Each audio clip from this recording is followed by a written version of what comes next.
আসসালামু আলাইকুম। এসএসসি ২০২৬ সালের পরীক্ষার্থীরা তোমাদের টেস্ট পরীক্ষা কালকে থেকেই কালকে দিন পর থেকেই শুরু হবে। ২৭-২৮ তারিখ থেকেই শুরু হবে। এখন টেস্ট পরীক্ষার খাতা আগে দেখার সিস্টেম একরকম ছিল। এখন কিন্তু তারা একটু ভিন্ন সিস্টেমে দেখবে খাতা। ঠিক আছে? যারা খাতা দেখবে টিচাররা তারা কিন্তু একটু আ কড়াকড় হবে এবার। কারণ প্রচুর স্টুডেন্ট কিন্তু এসএসসিতে ফেল করছে। এবার যদি তুমি দেখো যেখানে ৮৩% পাস করত সেখানে ২০২৫ সালে পাস করছে মাত্র ৬৮%। তার মানে ১৫% কমে আসছে। তো এখানে শিক্ষকরা কি করবে? টেস্ট পরীক্ষা নেওয়ার পর এই খাতাগুলা খুব ভালোভাবে দেখবে। ভালোভাবে দেখবে বলতে আ এমন স্টুডেন্টদের পাস করাবে যারা আসলেই পাস করার যোগ্য।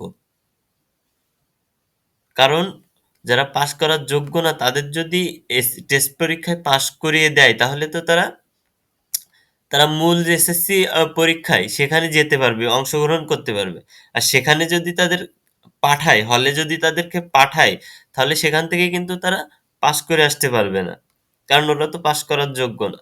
সুতরাং এবার কিন্তু একটু আ কড়াকড়ভাবে তোমাদের এসএসসি ২০২৬ এর টেস্ট পরীক্ষার খাতাগুলা দেখা হবে।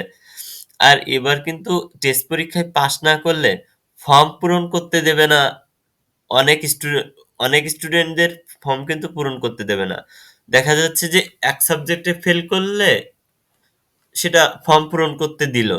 কিন্তু ৩-৪ সাবজেক্টে যারা ফেল করবে তাদের কিন্তু হলেই পাঠাবে না। অনেক স্কুল কিন্তু এরকম করবে। সুতরাং তুমি টেস্ট পরীক্ষাও ভালোভাবে দেওয়ার চেষ্টা করো।